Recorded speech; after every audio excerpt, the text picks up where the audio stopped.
Anyway, Hit the hold button. on, I've hit the button. We're on. Be Don't stop quiet, talking. Chris. Yeah, Be yeah. quiet.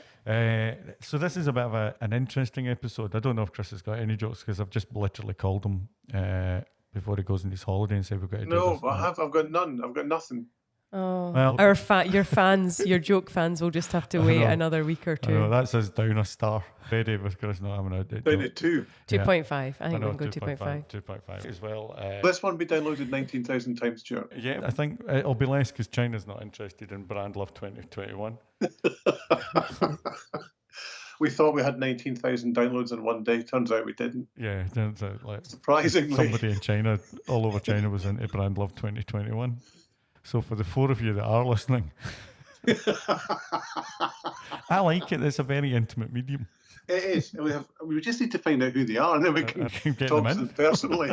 Come in. Oh, Are we recording at the moment? yeah, we are. I like all the story about that. I'm going to hit this button.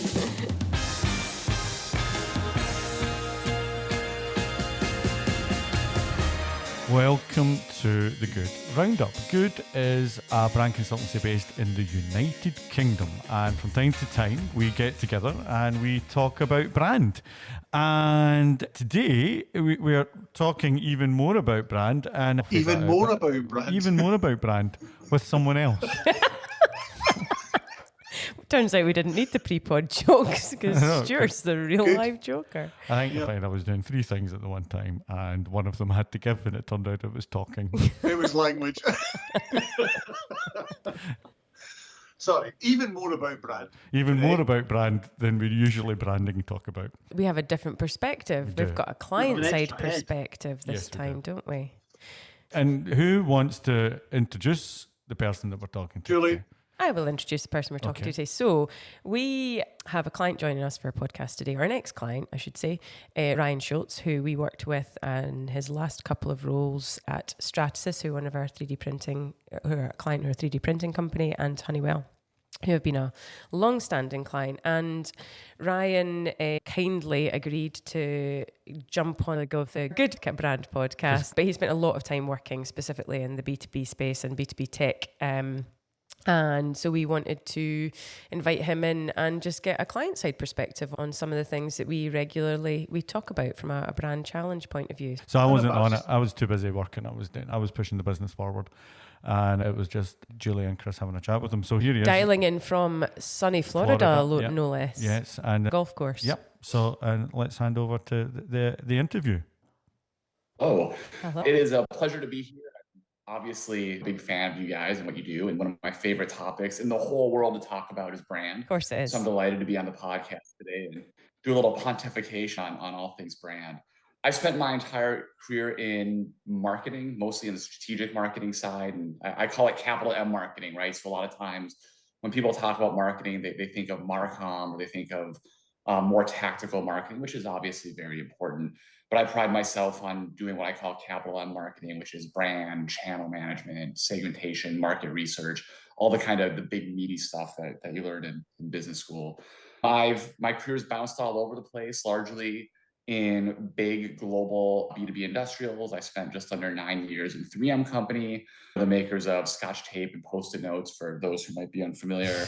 And that's a really unique company because they have B2B, they have B2C, they sell to governments. They basically have 80,000 products that are sold in literally every end market. So a great place to cut one's teeth. From there, I went to Honeywell, which I had the pleasure of first working with Good the first time.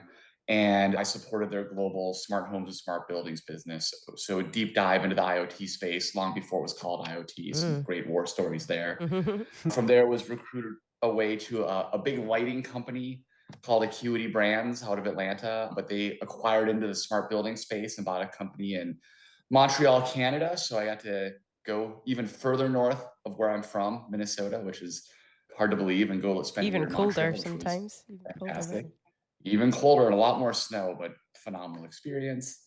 And then came back to the United States to work at a company called Stratasys. This is the world's largest 3D printing company.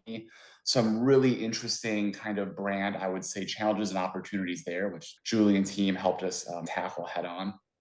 And then from there, finally achieved my dream of ending up somewhere warm with low taxes. So I took a job in a home warranty company of all places. You're probably thinking, what does IoT have to do with home warranty? Well, we were peeling all the data off smart home devices to make new home warranty products and underwrite those coverages, which was really cool. And then finally, and then I'll pause and take a breath of air, a former colleague of mine from 3M reached out just over a year ago. He was running a company that was spun out of 3M. It was gobbled up by a number of other bigger companies, and they were looking to divest it. So he brought me in to help with the divestiture, which went through in May, which is really cool. So now I've worked with 6 acquisitions and 1 divestiture, and done a lot of really cool stuff, and all of it touches a brain. Nice one. And I think that's why, obviously, from our point of view, we talk a lot about, and like you say, with the bulk of your kind of expertise in that B2B space, I think it'll be interesting to, certainly from our perspective, to hear, you know, your views on some of the challenges that we talk about from an agency, in our idealistic little agency world that we operate in a lot of the time. Just to kick things off then, starting nice and broad, and you touched on it a little bit, but just one of the topics that we discuss a lot, or have discussed a lot, is just generally the kind of the understanding of brand within the B2B space specifically, and maybe how that differs slightly from some of the kind of big B2C organizations. In terms of your experience, obviously across a number of different roles, would you say it's taken seriously? Do businesses in the B2B space genuinely and typically understand the role of brand and the value that a strong brand can ultimately deliver for the business and add to the bottom line? So it's a great question. I think ultimately they think they do, but my experience is more times than not, they don't. So marketing, I think, as a profession is really interesting, because most of my career is in heavily engineering-based companies. And I think in those companies, there's almost a chauvinism towards engineers. Engineers are really smart. They can figure anything out.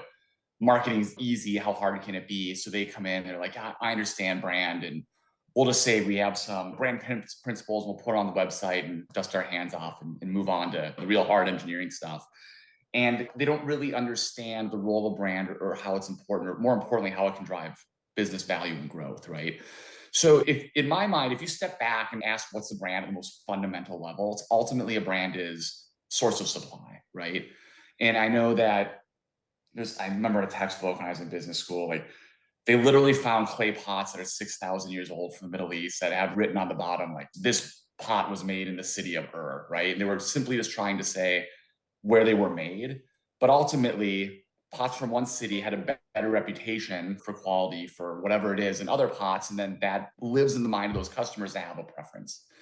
I think in the B2B space, it's interesting because there's so many consumers. There's a lot of time and energy and effort spent on how do we resonate with these big groups of consumers, which is its own challenge. The opportunity to B space is, look, generally speaking, you have a few orders of magnitude fewer consumers than in the customers in the consumer space, right? Yeah. So there's a huge opportunity to get to know those customers really well, to understand their need states, to understand what they're trying to achieve as a business.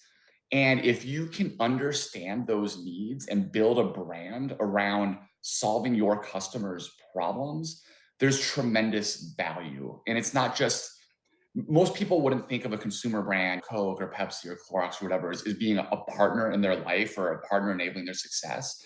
But in the B2B space, if you build a strong brand and you get the right target segments involved in that brand, you're absolutely seen as a customer for growth, and loyalty goes up and spend goes up and the innovation goes up because you're tied hand in glove with what those customer needs are.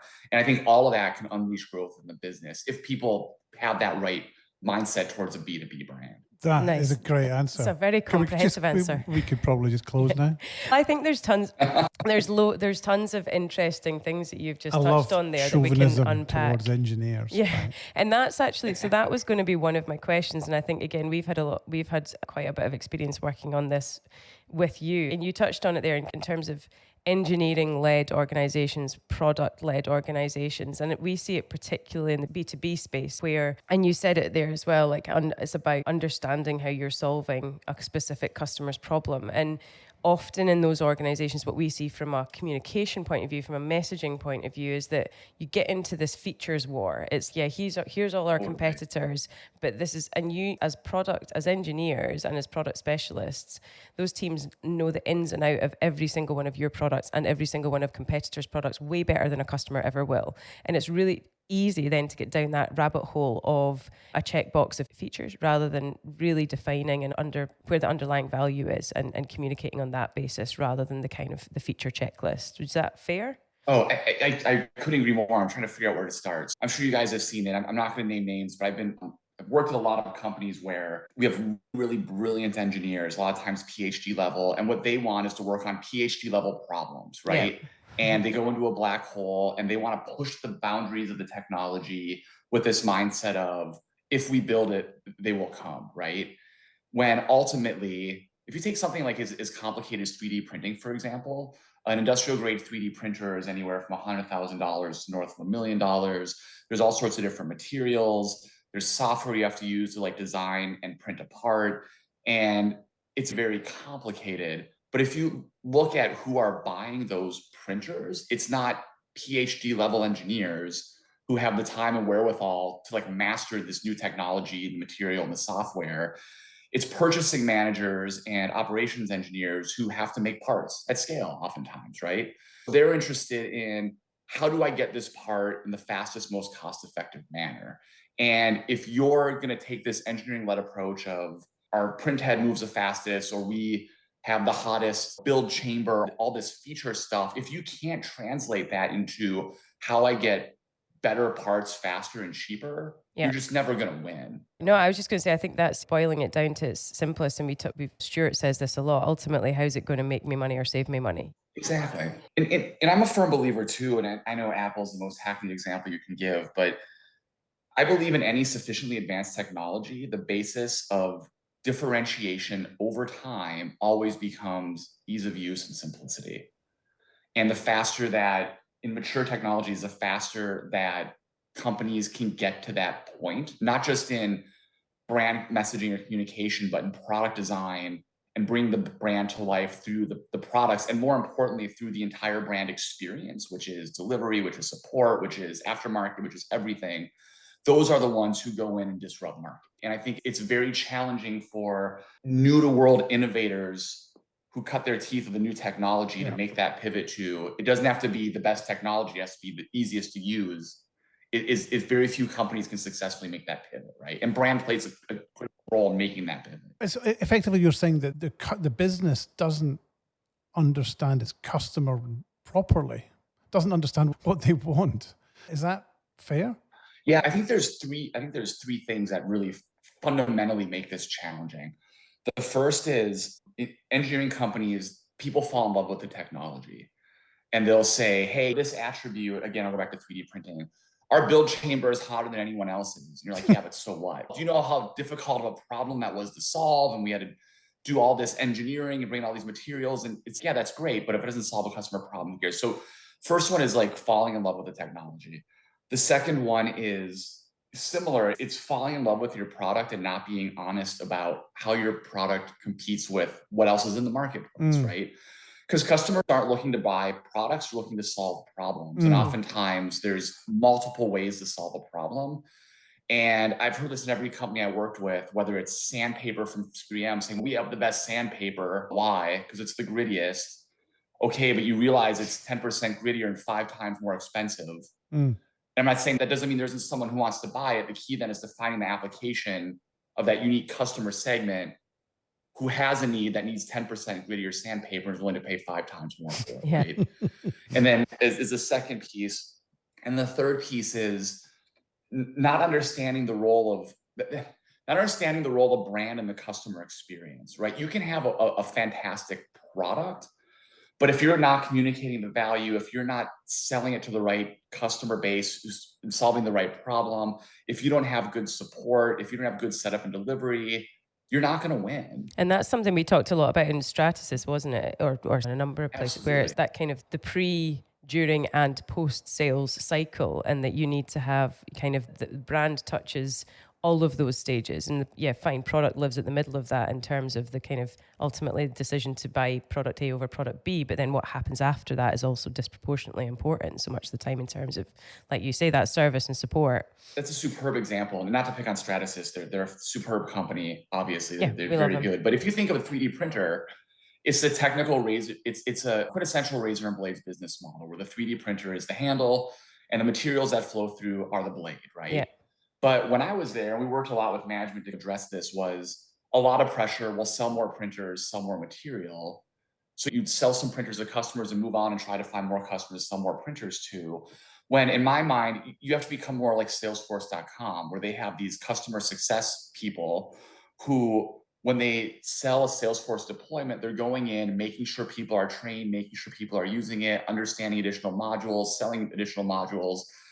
Because what we found with 3D printers, if you can go in a year later and if no one's using that printer, it's collecting dust, guess what? They're not going to buy more materials. They're not going to buy more printers. Yeah. So we started asking questions around, why aren't you using your printer? It's hard to use. Okay, we'll give you more training, right? Or we don't understand, we need different materials. Oh, you didn't know we launched this material. Let me tell you about this new material. So there's a lot of hand-holding and support that goes on after sale to get people to successfully use your product, which not only makes them more successful as a customer, it makes you more successful as a business because you get that long tail of follow-on work. And so why do you think it is so difficult to shift the business model or the focus of some of the business model to that kind of maintenance and, I guess, the post-sales service and support? Is it to do with the way that product teams and sales teams are incentivized in terms of generating new leads and ops? Is it tenure of a CMO is too short, so it's about big wins rather than things that will potentially take longer to shift the needle? Is there, or I guess every organization is different, but yeah, but I think there's some common threads, though. I think you're absolutely right. I think marketing, and this is probably a topic for a whole other podcast. Marketing, I think, doesn't do itself a favor. I think in the last decade or so, as long as I've been a marketer, marketing's been winnowed down to leads and ops and marketing automation. It's been more and more narrowly defined, and you're at the expense of strategy and channel management and business model and brand management, the big, more meaty stuff. And the reason is that more marketing automation is easier to manage. Easier to measure. Yeah. So people naturally gravitate towards it. Are we getting more leads and ops this quarter? Yay, we're winning, even though you're losing the war, right? Winning the battle, losing the war. But I think on a more foundational level, especially for public companies, there's two issues. The quarterly pressure to perform in the very short term really gets in the way of business model disruption. And then pretty much every company I've worked at has tried to pivot from pure product to either an IoT software-based business model, big plans, lots of resources, CEO championing it, all the stuff being done correctly. But it's really hard for them to get there because the implications on the P&L are radically different. When you sell and you're a publicly traded company, you're an ongoing concern, you have commitments, quarterly commitments to Wall Street, and you're very profitable. The shift to a software-based business model is a huge investment up front, often for years, where there's going to be no return. But if you do it right, you get very high margins on the back end. Guess what? No public company can really bite the bullet for 12 quarters to get to that better place, even though they know it's ultimately a better place. So I think there's almost structurally, it's very hard to disrupt yourself when you're a high margin product-based company. And do you think that's true outside of we understand that working with publicly quoted businesses in the US particularly, that pressure is immense. Is it the same with privately held businesses? Because I think you're hitting a really good, an interesting point that and something we've talked about a lot, which is it does take a particularly special CEO to drive a recognition of the value of an understanding of what brand can do in these types of businesses at all. But is it doable outside of the publicly quoted businesses? Yeah, I think the advantage for privately held companies is they have more cover to move quickly and disrupt themselves. It still takes that intestinal fortitude and it still takes that visionary leadership. But I think that the pitfall there is they lead with an aspect of the business, the product, the customer experience, and they follow with brand. Yeah. Instead of, when I said earlier, at most fundamental level, a brand is source of supply. I think at the most mature level, a brand is a statement of purpose and a bold vision of who you are and what you aspire to be. And I think if there are companies who are looking to disrupt themselves and do something big and different, they should start with a blank piece of paper. They should use the brand as a unifying touchstone and a strategy to help employees, stakeholders, customers, others understand where you're going and what you want to be. And then use that as the guiding principle then to align the rest of the functions. So I think if you lead with brand, you're going to be much more successful than if you follow. Yeah. And that's what we talk a lot about, brand strategy being business strategy. And that's essentially that very point. They're not two separate things. They're intrinsically linked. And like you say, a strong brand should lead the strategic and operational decision making that runs through the organization. But that has to come from leadership, doesn't it? It has to come from the top. Yeah. So one of the things that I was very fortunate to work on early in my career was the chief marketing officer of 3M asked me to be on a project to look at the entire 3M brand, right? And for those, I think the brand's stronger in the US, and they're obviously a global company, but 3M was the poster child for innovation literally for decades, right? So they had Scotch-Brite and they had Post-it notes, and they have all these technologies that have made them a Fortune 100 company. But the problem is, innovation had become, everyone started talking about innovation in the 80s and 90s, and innovation became a completely hackneyed term. So the question we were looking at was, well, what does innovation mean to people today, and how is it differentiated in this space? And when we went back to a lot of the brand stories of 3M, of how they made these innovative technologies, is a lot of them were born from mistakes. So Art Fry, the inventor of the Post-it note, was at church. He kept losing his spot, so he wanted to make an adhesive that wasn't really that sticky. And everyone's like, he said, it's not that sticky, that doesn't make sense. And it was the Post-it note. And Scotchgard, there was a female engineer at a time when there weren't many female engineers, who was mixing chemicals, spilled some on her shoe, cleaned up, went home. 2 weeks later, looked down and realized where she spilled on her shoe, the rest of her shoe was dirty, that part was clean, right? But the problem with those kind of origin stories is you can't go to your customers and say, bring us your most challenging problems. We have a bunch of smart people. Maybe someday maybe we can solve them. Yeah. So we spent a lot of time talking about purposeful innovation, right? And then we spent a lot of time looking at words, and we came back to ingenuity. So it's what they've landed on today in their new brand positioning is science applied to life, because they have all these technologies. They have micro replication and adhesives and all this stuff where they are best in class globally. And their positioning is, you come to us with our most difficult problems. We have the technologies and the people who will apply them in a way that only 3M can to solve your problem. And that's not only very powerful, that builds upon their 130-year-old company, that builds upon all their core strengths in a unique way that solves customer problems.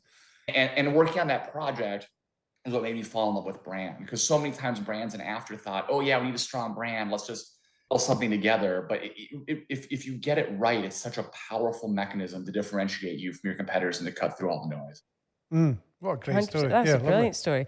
Changing tack a little bit, Ryan. So the stuff you said paints quite a depressing picture of how brand is, the esteem in which it's held in certain sort of big, you used the term industrial or B2B tech type organizations. How does that change? The pressure, you talked about the pressure on share price or the pressure to deliver immediate results. How does it change? How do you see it evolving in these organizations? Because clearly it does have a role to play and it can be, valuable. How is it an education job? Is it an agency's job? How does that work? So, really good question. All sorts of kind of ways to come at it. I think in order to have a good brand, you have to be honest with yourself. And everyone's going to say, "Oh, I'm honest with myself." But my experience is, when you're in a business and you're in the day-to-day and you're in the quarterly cycle, you're too close to it. So everyone's going to say, we have the highest quality. Do we? How do you know? Do you measure the quality of our competitors? Or we have the best customer service. Are you sure? Are you measuring it? How do you know you're the best? So I think you really have to be honest. You have to look for all the skeletons in all the closets. And in going through that exercise, it's going to be very eye-opening. You're going to realize, look, your business probably is not as good as you think it is. But you have to get it rock bottom before there's real change. Yeah. And when you take that inventory and you realize, you find those problems, I love problems because then I can fix them and make the business better. So I think you have to be very honest with yourself. Brands have to be built on authenticity. So it's not just some boring platitudes you put on a wall every town hall you have with internally. You need to bring in all the disparate stakeholder groups. A good brand aligns management, it aligns the investors, it aligns stakeholders, vendors, everyone. And they should also be with you and say, yes, that brand seems authentic, right? And the third thing is, when the going gets tough, in my mind, the surest evidence of a strong brand is when the going gets tough, you don't throw the brand out the window and all those brand values. Like it has to really be a part of your DNA. So how do you engender that in the business? How do you build that? How do you build advocacy for that in the business? It goes back to having an honest look at the business, right? I'll talk about another client of where I used to work and I brought you guys into, Cinch Home Services, which is the #2 home warranty company in North America. To their credit, before I got there, they used to be called Cross Country Home Warranty. And they rebranded because they saw an opportunity to own a positioning around ease of use. Because anyone who knows anything about home warranties, it's a service contract. There are 30, 40 pages of legalese. It's very complicated to buy. It's just a challenging product to communicate and deliver, because when something breaks in your home, they come in and fix it, right? It's supposed to take all that complexity off of your shoulders. And they're working very hard, investing a lot of resources to live up to that brand positioning, right? So they took their average service contract length from 28 pages down to 6. And their goal is to get it to like less than 2, right? Yeah. And they've taken a lot of steps out of the customer journey to make it easier to file a claim and get something fixed. So I think they're a really good example of starting with a brand, having that brand become the halo of who they want to be as a business, and then using the brand as a filter when they talk about business strategy, or they talk about investment, to say, hey, all this stuff we want to do, is it going to end up making our solution more of a cinch for our customers? Because that's ultimately our goal. Yeah. So is that coming from the top? Sorry, that has to come absolutely. From the top. It has to be led. That's absolutely right. Yeah, and I'm sad Stuart's not here, because he's always famous for saying, I forget the statistic, but 80% of customers buy from the first company that's helpful to them. And that's just such a great statistic, because I've gone into organizations where people are searching for basic information, and you land them on a landing page with a form fill. And it's like, you potential customer have to give something for me before I'm even gonna. I just want to know what answer basic questions. The store opens. Yeah, and we talk a lot about that, but gated content. It's like, you're doing something for you because you want that data, but you're not helping your customer. It's performance marketing, man. Yeah. That's what it does. I know, it's your micro conversions, isn't it? But there's another stat that Stuart uses, and we use a lot, and I think it's an old one from Google. It was actually 2011, so it'll be more than this now. But that 57% of and this is in B2B, I think 57% of the customer journey is complete before that person will pick up a phone to a salesperson, or before there's any doubt. And so understanding what's happening in that space, what's your potential customer doing in that space, is your website an absolute clusterfuck of product information that is impossible to navigate? You're then not going to be, like you say, the easiest person to buy from. It's about understanding the customer. Yeah, absolutely. I think that's right. And I just want maybe one more thing. I was very fortunate to work for a guy named Mark Verhaden, who's an ex-Danaher guy, and he worked at BCG, and just a really bright, smart guy. And when I went to work for Acuity Brands, work for him, he said something I'd never heard before. And he said, I don't really care that much about competition, because if we lead, and we lead confidently, and we get better every day, everyone else is going to follow us. And I think, back to your question earlier, Chris, of why is this hard in companies? I think people get over fixated on competition, benchmarking. It forces them to follow. It forces people to hesitate. Where if you're confident in your brand, you're confident in your strategy, you're confident just getting better and dealing well with your customers, you will lead, and no force others to follow. I think you're absolutely right. There's a paralysis by analysis, and stuff becomes overly complex. When you're right, it's just lead, be bold, and do what you do, and you're not going to go far wrong. Again, maybe I don't know, it'd be interesting to get your view from a client point of view, because we would argue that often your customer doesn't know what state of the art looks like in your space. So that the competition isn't necessarily just who you have defined in your own competitive set from looking at the market through a manufacturer lens. So that's so smart. So when I was at Honeywell, again, another great mentor of mine, Rhonda Germany, our chief marketing officer, pushed us really hard to think about segmentation and value proposition. So Honeywell, the business we were in, sold HVAC equipment and thermostats. And I was responsible for North and South America. When we were thinking about all this, we had reams of research on our competitors and their products and all their features. And she said, Ryan, you're responsible for Brazil. When someone in Brazil, lower income level, their house gets too hot. How do you think they deal with it? And like, they go to a low end stat, this and that. She said, no, they open a window. Yeah. And in a lot of places, the answer to solving a problem is people do nothing. So I think there's a lot of these companies fall into the trap of, Rhonda called this making a medium-sized t-shirt. You get all this data, you want to sell as much as possible. So you dumb everything down to, let's just water everything down to this unit we can sell the most of. And she was saying good segmentation, this long example, I'm going to make it very short. There's probably a segment for t-shirts of extra large tall, because you want to look for segments that have a high willingness to pay and a low cost to serve. And that's probably NBA players. They probably have a really hard time getting a shirt that fits well. And if they find a shirt that fits well, how much do you think they're willing to pay for it? Probably a lot, because they're rich. So quit trying to make products that are medium-sized t-shirts. Do good marketing, which always starts with segmentation. Find the segments that have the most pressing need and are willing to pay for that solution.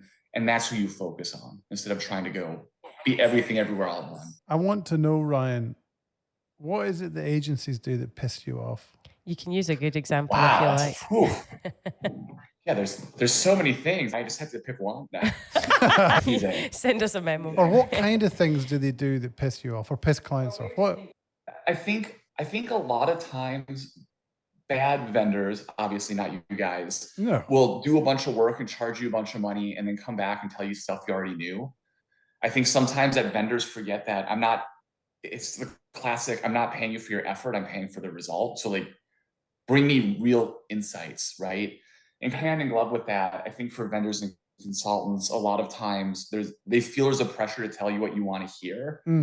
Whereas I think that the best vendors are really bold and compelling and use data to get me to think differently about the business, right? So I want strategic thought partners. If I have a problem and I'm willing to spend money to bring in people to help me solve that problem, they have to bring value. I'm not doing it. If I had time and I can do it myself, I'll do it myself. So I need someone who's going to think differently about the business. And that's why I think marketing automation, people are just going to drive leads and ops. That's a whole different ball of wax. You pay them for extra capacity. They come in, they turn the wheel faster, whatever. I may or may not need that. But I think spending money on brand strategy is almost always money well spent, because that outside perspective, as I alluded to earlier, is so critically valuable. Case studies from similar and different industries always resonate well. And then brand, although I think everyone thinks they know it, it's really a rare muscle. And if you're not thinking about it day in and day out, it's hard to be good at brand. Is there a lack of definition around some of the terms that we use in the world of brand? Do you think that is where some of the suspicion and kind of skepticism comes from sometimes in leadership? I think the problem is twofold. One, it's most executives don't come from a brand background. So I can tell you for a fact at 3M, this is actually like hilarious to me.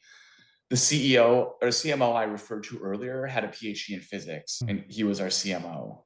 So again, it's a chauvinism of, engineers are really smart, they'll figure it out. So I think most CEOs, most senior executives at companies have never even had a marketing role. So it's foreign to them. And a lot of them view marketing, honestly, as a cost center, not as a profit center. And the other issue is, I think related to that, a lot of times people think, hey, I have a brand issue. If they go to a good strategic partner like you guys, you're going to come back and say, no, you probably have a business strategy issue. And brand is the symptom, not the disease, right? And then they have to be open to, because a lot of times I've seen it where they perceive a problem with brand. They think brand is like this little black box they can put a like circle around and just deal with the brand piece. And then when you tell them like, no, you have to change the customer experience, you have to change product delivery, you have to change your product roadmap, they're like, whoa, I just want to change the brand. Sorry, guys, it doesn't work that way. So it's that visionary leadership and really the definition of the role of brand, which I think is really lacking. We challenge our clients to be able to communicate the value of their proposition, the value of their product really simply to key decision makers that aren't as au fait with the technology and the science as they are. So rather than thinking about product managers, project managers, product managers, end users, applications, it's about how can you distill that into something really simple and clearly articulate the value. And arguably, we have to do the same with brand. When you're talking to CEOs that aren't marketeers or aren't brand specialists, we're the experts in the field. So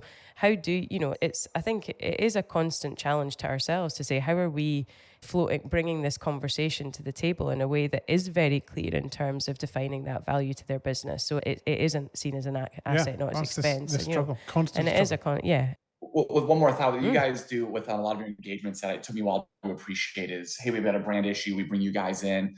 And the first thing you do is discovery and talk to all the key stakeholders internally. And every time you've done it, I'm like, I don't know why they're doing this. I know what everyone thinks about it. But invariably, everyone says, yeah, I know what the brand is. And they come back, you talk to 12 people, there'll be 12 radically different opinions. And you're like, if we internally aren't aligned to what the brand is, how do you think our customers feel and our stakeholders feel and our partners feel? And I think that's the big aha moment where people go, well, this brand is not as easy as we thought it was. We probably need some help. Yeah. And more often than not, it's making it simpler rather than more complicated, isn't it? Mm-hmm. That's where that objectivity is key, isn't it? And a lot of really smart people are uncomfortable with simplicity because they think simplicity is the opposite. Especially of intelligence. engineers. I'm sure it's misappropriated to Einstein, Da Vinci, I think you said simplicity is the ultimate sophistication, right? I believe that making complex ideas simple is way harder than keeping complex ideas and it's complex. Particularly true with language, technical language, and making stuff just easier to consume and read is a big problem. It's one of our values, isn't it? Yeah, it's one of our values. Yeah, 100%. Anything you think we've missed? Anything that you would build on in any of that or fling into the conversation before we wrap up? The only advice, we talked about this earlier, potential topic is there comes an inflection point in your career when you get your first budget and your first team. And that's generally the first opportunity you have to bring in consultants. And I know I was like, ugh, when is it the right time to spend the money to bring in consultants? Does that mean I'm viewed as a failure, don't know how to do my job? And my view is, don't try to be a hero. If you're in out of your depth, focus on what makes you great. If you are uncomfortable with brand, call in the experts. It'll not only be a better outcome for your business, that will ultimately make you the hero. Nice. That's a great insight, actually, that to have the humility or admit the vulnerability to say of knowing what you don't know or not knowing what you know. Because I do think that is a thing, actually. I think that what happens in agency-client relationships sometimes is if the agency isn't strong enough, the client leads the engagement, but the client's not the one with the experience in the task. We are. We lead the engagement, and the client has to be vulnerable or display the humility enough to say, I've called you guys in because you can do it and I can't. So go, lead. That was great. Thank you so much for your time. Thank you, Ryan. It's been a really interesting discussion. We will let you get back on the golf course. Yeah, let you get back to the golf course. Back to the beach. Is it the beach or the golf course today? That's the plan. It's golf later, but I don't know if you probably don't track the weather in the Atlantic, but there's potentially a huge hurricane barreling down at us. Oh. Hopefully it turns at the end. Fingers crossed. Oh, stay safe. It'll be all right. Yeah. Cheers, Ryan. Wow, that was you guys had a good chat. We did. We had a very good chat. It was very interesting, I thought. I thought Julie did a great job with 10 minutes notice. No, I know, because I was pushing the business forward. Yeah, he was great. He was great. Some really interesting, nice wee anecdotes. He's got good anecdotes, Ryan. He's got a good anecdote game. He does. He's like the 3M stuff. And I think he's got some really clear-minded views about how brands should work in these big B2B orgs. My takeaway from it, as somebody who wasn't there and listening to it for the first time, was just his confidence in what he knows and how to get there.